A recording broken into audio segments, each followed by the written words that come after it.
Hey guys, this is Denny. And this is James from TDB, bringing you episode number 158. So, what do we have today, Danny? We have some tea urchin wooey. Or it's actually essence of tea. I'm sorry. It's been a repurposed. I apologize. Recycling is good, Check out folks. tea urchin, though. Yeah. It is good. We're pro-recycling on TDB. Okay, so this is an essence of tea wooey from 2013. Yeah.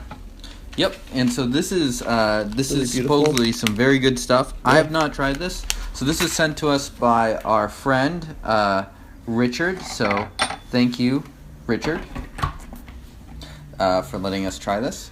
So he sent us 5 grams, so we're using 5 grams in about 70 milliliters. Cool. So should be spicy. Should be nice and spruced up. Indeed. So we're just going to use the whole shebang here. Boom. Boom My shakalaka. mother didn't teach me to go soft on my wooey teas. We are not in the business of protecting our tea palettes here. Man, that smells good. No, God, wooey has such a good nose on it, and then it has this, like, especially aged wooeys, have this, like, this very distinctly, I'd say, like, lacking that nose taste. I don't know. So are you getting that nose off of this? Yeah.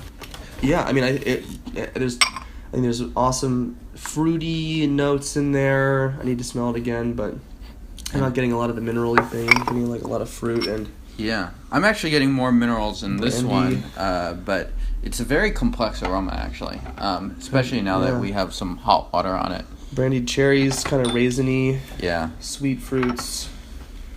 exactly. How strong does the roast smell on that? Actually, it does smell kind of strong, although it's not like we're smelling coffee roast. So there's sort of a nuttiness that doesn't smell bitter to me, but we'll see if it tastes bitter. Yeah. I'm hopeful that it doesn't taste too bitter. And so that's like one of the reasons why you would want to wait a little bit when drinking your really nice wooey teas. If it's like really heavily roasted, like we would expect that roast to die down a little bit and more of the complexity should come out. So this tea is about 3 years old. So, So it should be right like that. Like getting to that point. Cheers. Cheers, y'all.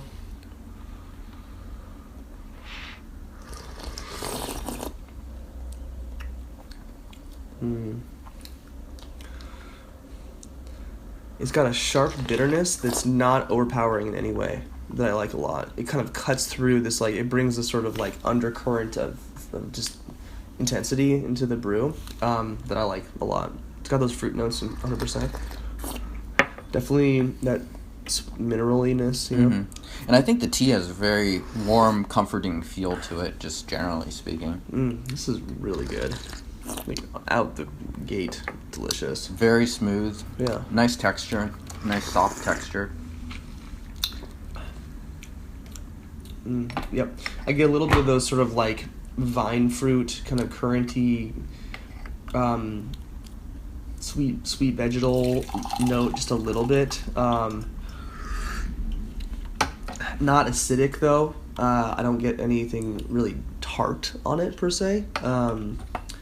Just like nice fruit, that sort of shot of bitterness that doesn't really hold, but just kind of is like an intense streak in the beginning of the flavor profile.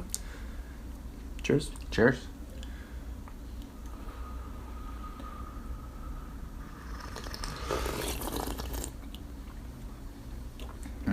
Even different here. I feel like it's bringing out a little bit darker tones to this, slightly earthier. Maybe darker fruits, like Denny was talking about a few fruits there, and I feel like we're getting their darker cousins in this brew. Yeah, I How's totally that smell? agree. It smells great. I think the sweet bright fruits that that James was just mentioning have died off a little bit, including in the flavors or the smell. Excuse me. But this is really nice. Yeah. And this is powerful enough that as someone who has a bit of a sniffle, right now, I'm still tasting all of these notes. And I'm not a pro at this by any means, so. Although I do dabble. You do dabble in some professionalism? I do. You're an amateur professional? I am, yeah. I'm a part-time professional. This is really good. smooth, great texture. There's zero astringency in this at all. Lots of sort of like sweet flavors that linger in your mouth too. Very nice. The roast is wonderful. It's not too roasted at all. But it's that. You said something about comfort. That it's kind of that warming, comforting roast thing going on, and and the mineraliness of these wooies brings about a little bit of this sort of astringent tartness. And it can be too much, in my opinion. This does not have the too muchness of it. I think it's perfectly balanced. This is really good, dude. Yeah. And I noticed that tart flavor really comes out if you add a lot of leaf. And we're using a lot of leaf, but believe it or not, you could potentially use even more. Yeah, although I think how you're brewing this is perfect. So what is the milliliters on this? This is about 70 to 75. Okay. So 5 grams. So it's a lot of leaf. Yeah. It's not a tea that I would go shy with the leaf on. But I'm using fairly middle of the road parameters, I would say, for this sort of tea. It's tasty. Cheers.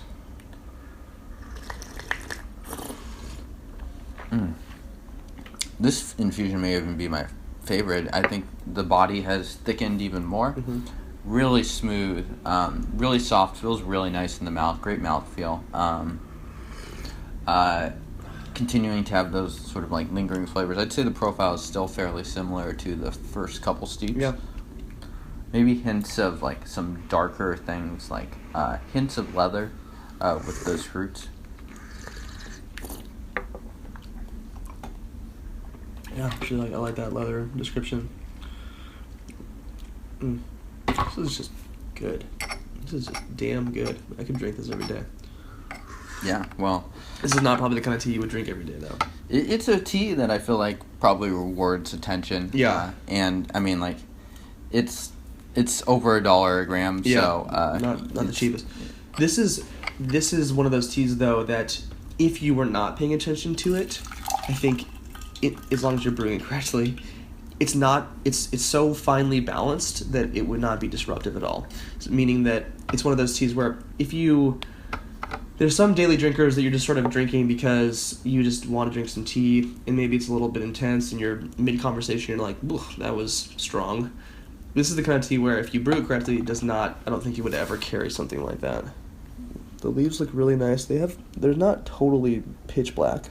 They still have a little bit of green in them, but not much. And it's probably lightened up from its dry leaf form. Definitely. So would this be like a tea that if you, to continue your previous vein of thought, if you were to all of a sudden have it, is it like a tea that would grab your attention, or would it just sort of like flow with your day, so to speak? I think because if you have had enough wooey that you know what the degrees of intensity that it can get to, this is the kind of tea that I think would surprise my expectations about those degrees of intensity.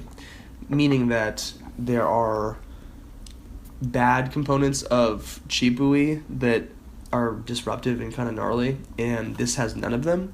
And so drinking it, I'd be like, wow, this is a good tasting wooey to me. Some of them I just don't like.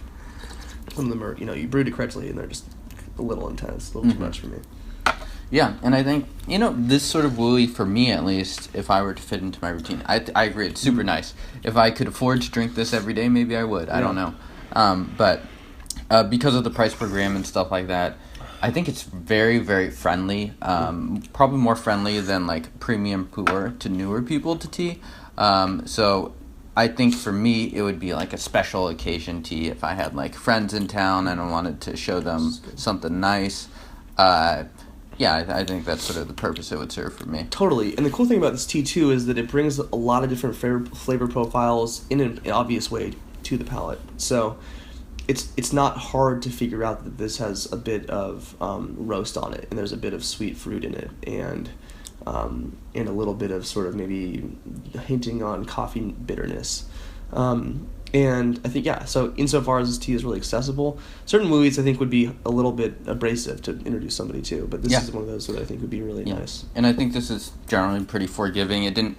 You talked about a little bit of sharp bitterness early, but it's accompanied with a lot of smoothness, and it never got overly bitter. No. So I think it'd be like some wooies, if you overdo the leaf or if you overdo your brewing, then bam, you're gonna get hit. So this is a good combination of sort of like smooth elegance and strength. One of the best teas that I've tasted on the show, I think, and I've had a lot of tea on the show. It's true. 158 plus some, probably. At least that. Yeah. So folks want to learn a little bit more about Essence of Tea. Yeah, you should go check them out, essenceoftea.com. They have... yeah. And big thanks to Richard for sending us this very nice tea on the way. Go check them out. They have lots of wooies. They have a lot of pours as well as checking us out at teadb.org. Subscribe, follow us on Instagram, follow us on Twitter. We have a Facebook page. We have a newsletter. We have a cool-looking mobile version of our blog, so if you're on your phone and you're bored... It's really cool. Our website... Yeah, look it up now. Mobile. Go there. Yeah. Anyway, subscribe, follow us there, and we'll see you guys next time. Yeah, cheers.